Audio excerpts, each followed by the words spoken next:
उस चीज़ का बात भी हमने ध्यान न करते हुए ये राज्य जो था जिनको सब कुछ मिल रहा था केंद्र से, ये हमने उनके हाथ दे दिया, कांग्रेस के हाथ दे दिया, जिसका नेतृत्व इस वक्त ऐसे शख्स के हाथ में है जिसकी ना तो इतनी बुद्धिमता है, जहाँ ना उसको कोई तजर्बा है, अनुभव है कि सरकारें कैसे चलती है।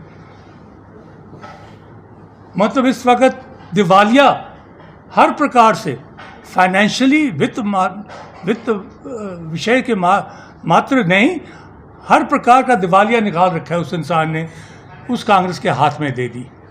तो हमें बड़ा खेद है इस चीज़ का, और मैं समझता हूँ कि दुर्भाग्य है हमारा। पर चलो, इस बार फिर लोकसभा का चुनाव आ गया, हमें मौका मिल गया है। जो कहीं हमारे से चूक हो गई, भूल हो गई हिमाचल की जनता से, वो अब हम ऐसी वो भूल अब नहीं करेंगे। और केंद्र में मजबूत सरकार हमने बनानी है और श्री प्रधानमंत्री नरेंद्र मोदी जी को तीसरी बार फिर से प्रधानमंत्री बनाना है। और मैं समझता हूँ कि हमारा जो कल्याण है हिमाचल प्रदेश का, उन्हीं के हाथों से होगा। नहीं तो ये झोली लेके फिरते रहेंगे सुक्खू जी महाराज और कहते रहेंगे कि हमें विशेष पैकेज दीजिएगा वित्त का, कुछ नहीं मिलने वाला है। इन्होंने जो कुछ इनके पास था उसका भी इन्होंने बेड़ा गर्क कर दिया है। इस वक्त आपको यकीन नहीं होगा कि 86,000 करोड़ से ज़्यादा इस वक्त हमारा डेट जो है कर्ज हो गया है। और जो नेट उसकी सर्विसिंग जो है, उस लोन की जो हमने लोन ले रखा है, इस वक्त तक हमने कोई 14,000 15,000 करोड़ 1.5 साल में ले रखा है सुक्खू सरकार ने। उसकी सर्विसिंग जो CAG की रिपोर्ट के मुताबिक end of this financial year 2024-25 में 8,000 करोड़ हर साल हो जाएगी, 8,000 करोड़। तो क्या भविष्य है हमारा? जिस सरकार ने गारंटी की थी कि हम 5 लाख बेरोजगारों को हम रोजगार देंगे, आज पूछिए उनसे कि कहाँ से आपने रोजगार दिया? 5 लाख रोजगार आपका, वो आपकी गारंटी थी ना? क्या किया उसके बारे? और जो आंकड़े दिए हैं सरकार ने कि इस वक्त 15 लाख बेरोजगार पंजीकृत हैं हमारे एम्प्लॉयमेंट एक्सचेंज में, उसके अलावा नॉन रजिस्टर्ड जो हैं बेरोजगार वो 5 लाख, 20 लाख हमारे युवा वर्ग, लड़के लड़कियां बेरोजगार इस हिमाचल प्रदेश में फिर रहे हैं।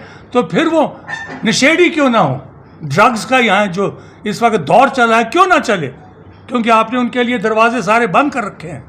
आपने कहा था कि आप 300 जो है हमारे ये जो यूनिट्स हैं, फ्री यूनिट पावर जो है, बिजली जो है 300 यूनिट्स फ्री देंगे, मुफ्त देंगे।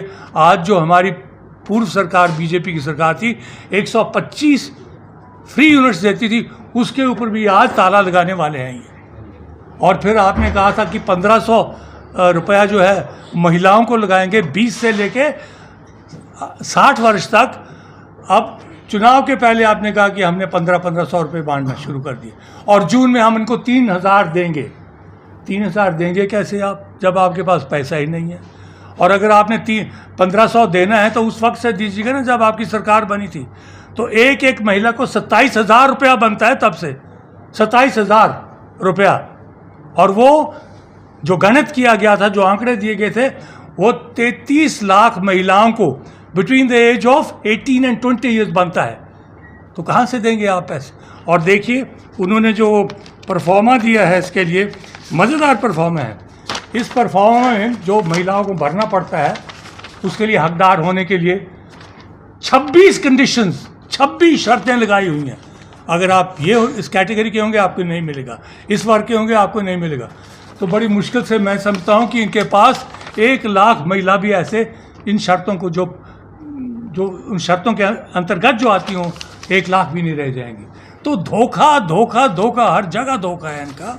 तो मैं इसलिए कह रहा हूँ कि हमें बड़ा खेद है कि ये गलत हाथों में दे दी हिमाचल के सरकार की बागडोर। और हम उम्मीद करते हैं कि आने वाले समय में बहुत भारी बहुमत से हम हिमाचल प्रदेश में अपने कैंडिडेट डॉक्टर राजीव भारद्वाज, जो यहाँ के धरती पुत्र हैं कांगड़ा चंबा के, उनको हम कामयाब करेंगे, सफल बनाएंगे और कांगड़ा की इज्जत को बचाए के रखेंगे। स्वाभिमान की बात चल रही थी, अभी कांगड़ा के स्वाभिमान की बात हम कर रहे थे ऊपर। आपने तो कांग्रेस पार्टी ने तो बेच रखा है हमारा हिमाचल प्रदेश, खासकर कांगड़ा। ये जो सुक्खू कहते थे कि मैं नदौन का ही नहीं कांगड़ा का हूँ, मान के चलिए ये तो ना नदौन का है ना कांगड़ा का है, ये शिमला का है। यहाँ का एक शिमला का ग्रुप जो है वो मैं समझता हूँ कि भारी पड़ गया है हिमाचल प्रदेश के ऊपर। इसके मित्र दोस्त जो थे वो सारे इसने कैबिनेट मंत्री बना दिए, जो कैबिनेट में नहीं भी है उनको कैबिनेट का दर्जा दे दिया। और फिर आप देखिएगा कांगड़ा के साथ कितना भेदभाव। एक मुख्यमंत्री जो कहे कि मैं कांगड़ा का भी हूँ और कांगड़ा को पर्यटक राजधानी बनाने जा रहे थे। पर्यटक राजधानी का कोई मतलब ही नहीं होता है। There is only one capital और वो शिमला है, एक राजधानी है। इसको तो दूसरी राजधानी भी नहीं बना सके ये। तो मैं ये कह रहा हूँ कि जो हमारी सेंट्रल यूनिवर्सिटी के लिए 30 करोड़ रुपए लेके बैठ गया है, जो दे नहीं रहा है कांगड़ा को, तो ये कांगड़ा का कहाँ का हितैषी हो गया। और ऊपर से साहब किसको ले आए लोकसभा के चुनाव के लिए? श्री आनंद शर्मा। आनंद शर्मा जो सिर्फ शिमला में उसका एक मकान है, नहीं तो सारा जीवन उसका जो है मेरे ख्याल में 45-50 वर्ष जो है दिल्ली में गुजर गया।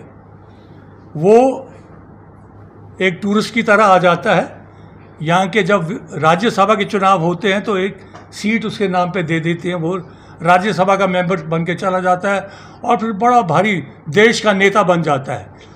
शिमला का कभी कभी माल का टूर करता है साल में 2-3 दफ़ा। कांगड़ा के साथ उसका कोई संबंध नहीं है। इतनी बेइज्जती कांगड़ा की इन लोगों ने की है आनंद शर्मा को देके। मैं समझता हूँ कि हमें सोचना चाहिए, हर कांगड़ा निवासी, चंबा निवासी को सोचना चाहिए कि क्या हम ऐसी जलालत बर्दाश्त करेंगे।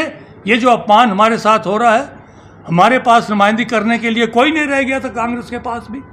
शुक्र है कि हमारे प्रधानमंत्री, हमारा जो नेतृत्व है, उन्होंने हमें डॉक्टर राजीव भारद्वाज जैसा एक प्रत्याशी मैदान में उतारा है।